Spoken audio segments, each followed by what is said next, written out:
আজকে দেখাবো মেথি দিয়ে কিভাবে চুল একদম ঝরঝরা হবে, সাথে চুল কিন্তু সিল্কি হয়ে যাবে। ঘরে থাকা দুইটা জিনিস দিয়ে আজকে চুলের পরিচর্যা করে দেখাবো। তো চলো বেশি কথা না বলে আজকের ফুল ব্লগে যাওয়া যাক। স্কিপ না করে সবাই ভিডিওটা দেখবে। প্রথমেই আমাদের যেটা লাগবে সেটা হলো মেথি। তো দেখো, মেথি আর কালো জিরা এই দুইটা কিন্তু ভালো করে আমি ভিজিয়ে রেখেছি। তোমরা 24 ঘন্টা ভিজিয়ে রাখবে। আর যাদের হাতে সময় খুবই কম তারা কিন্তু আগে থাকতে এই মেথির তেলের মধ্যেও ভিজিয়ে রাখতে পারো। এর মধ্যে ভিজিয়ে রাখার ক্ষেত্রে হয় কি, যে সময় আমরা শ্যাম্পু করি সেই সময় কিন্তু ভালো মতন চুল থেকে তেলটা ছাড়ে না। তাই জল দিয়ে মেথি আর কালো জিরাটা ভালো মতন ভিজিয়ে রাখতে হবে, তাইলে কিন্তু আর শ্যাম্পু করার সময় সমস্যা হবে না। দেখো, আমি কিন্তু এই মেথি আর কালো জিরাটা হয়তো 6-7 ঘন্টা এইরকমের ভিজিয়ে রেখেছি। আমি কিন্তু 24 ঘন্টা ভিজিয়ে রাখিনি। ভিজিয়ে রাখার পর এই থেকে কিন্তু একটা লাল লাল পানি এসেছে। তারপরে এর সাথে যেটা মেশাবো সেটাও কিন্তু দেখাচ্ছিলাম। দেখো, বেলি ফুল প্যারাশুটের তেল।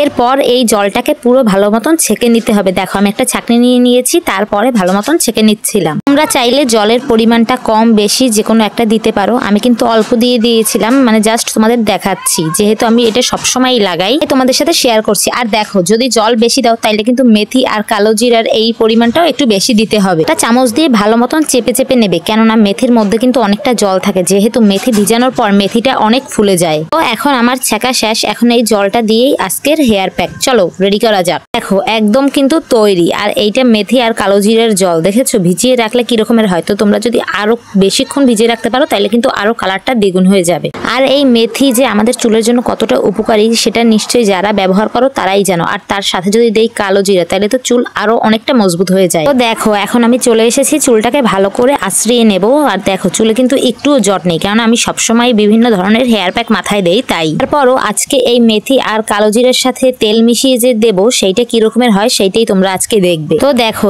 এই যে আমি একটা বাটিতে যে মেথি আর কালো জিরার জলটা ছেঁকে নিয়েছিলাম, এইটাই কিন্তু সেইটা। এখন এইটার মধ্যে দিয়ে দেবো আমি যে তেল দেই, প্যারাশুট বেলি ফুলের তেল। তোমরা চাইলে কিন্তু তেলটা নাও দিতে পারো। যাদের চুলে অন্তত যে মনে হয় শ্যাম্পু করার সময় তেলটা ছাড়ে না, তারা কিন্তু তেলটা না দিলেও চলে। আমি তেলটা দিয়েছি এই কারণেই যে মেথি আর কালো জিরা দিলে চুলটা যেরকম সিল্কি আর ঝরঝরা হয়, তার সাথে যদি তেল দেই তাইলে কিন্তু চুলটা আরো সফট হয়। সেই কারণেই কিন্তু তেলটা দেওয়া। দেখো, এখন আমি ভালো করে দিয়ে নিচ্ছি। তোমরা চাইলে কিন্তু কারোর হাত দিয়ে দেওয়াতে পারো। আর দেখো, পুরো মাঝখান থেকে সিটিক করে করে তারপর চুলের ফাঁকে ফাঁকে দিয়ে দেবে। চুলের গোড়ায় এই মেথির জলটা দেওয়া কিন্তু অনেক অনেক উপকার।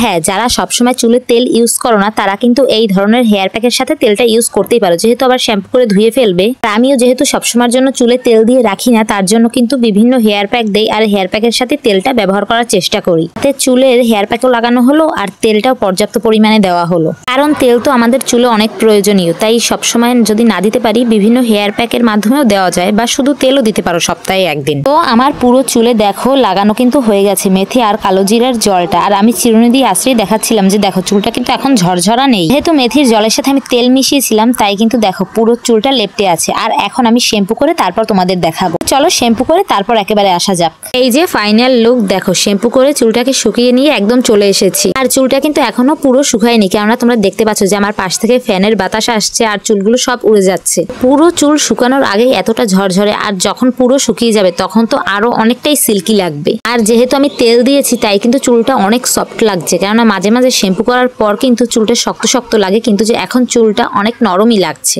এই হেয়ার প্যাকটা চাইলে তোমরা সপ্তাহে 2 দিন বা 3 দিনও ব্যবহার করতে পারো, যেহেতু এই হেয়ার প্যাকে তেমন কোনো ঝামেলা নেই আর তেমন কোনো বাড়তি কোনো খরচও নেই। ঘরে থাকা জিনিস দিয়ে কত সুন্দর চুলের পরিচর্যা, দেখেছো তো। আর তোমাদের যেহেতু সবসময় সামনে থেকে চুলগুলো দেখাই, মানে পিছন থেকে দেখানো হয় না, তাই ভাবলাম যে এখন দাঁড়িয়ে তারপর চুলগুলো আশ্রয় দেখাই। দেখো, উপরের চুল বা নিচের চুল সম্পূর্ণই কিন্তু অনেক ঝরঝরা লাগছে আর সফট লাগছে। যতটা না ক্যামেরায় বোঝাচ্ছে, আমি হাত দিয়ে ধরে ততটা বুঝতে পারছি। আর একদম কাছ থেকে দেখলে তো মনে হয় যে চুলটাকে স্ট্রেট করেছি। তোমরা কিন্তু ক্যামেরায় দেখলেও অতটা বুঝতে পারবে না। যারা যারা এখনো এই হেয়ার প্যাকটা ব্যবহার করনি অবশ্যই করবে, করে আমাকে কমেন্টে বলবে যে চুলটা আসলে ঝরঝরা সিল্কি হলো কিনা। আরো যদি নতুন নতুন চুলের পরিচর্যা চাও তাহলে কিন্তু অবশ্যই কমেন্ট করবে, আমি আরো নতুন নতুন ভিডিও দেবো। তো চলো আজকের মতন ভিডিওটা এইখানেই, আবার দেখা হবে কোনো নেক্সট ব্লগে। সবাইকে টাটা।